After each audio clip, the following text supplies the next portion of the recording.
Including public infrastructure for the Vikings Stadium into our bonding bill makes such perfect sense. And frankly, this is not a new idea. It's been discussed in several of our committees, and we, of course, in the legislature are working as we see bills progress through committees, and this one has had hours and hours, over 30 hours of hearings in the Senate.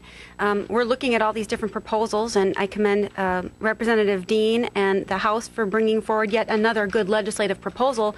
I'm surprised that there's been such an overreaction from the governor of the legislature doing our work. This is what the legislature does. And so we've pulled together from ideas that have been proposed by other legislators here at the state capitol. I think Senator Rosen and Representative Lanning have considered this. I know Representative Winkler has, Representative Marquardt has. So what we're doing is moving forward on another alternative, which is to include Vikings bonding in our general obligation bonding bill. And the advantages to doing that are pretty clear. Number one, it reduces the overall cost for the project. The cost of the interest rates goes down if you're using general obligation bonds as opposed to revenue bonds. We're bonding for public infrastructure, which is what the state does. This would be a public building, and so we would be working on all the foundational costs, utilities, sewer lines, roads and bridges. That's what state government does.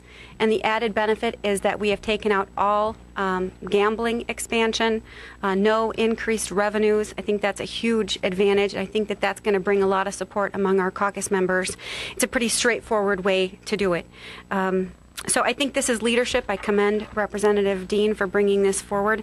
We're getting a lot of strong support and momentum building in the Senate Republican caucus for this proposal. We want to make sure this is a good deal for Minnesotans.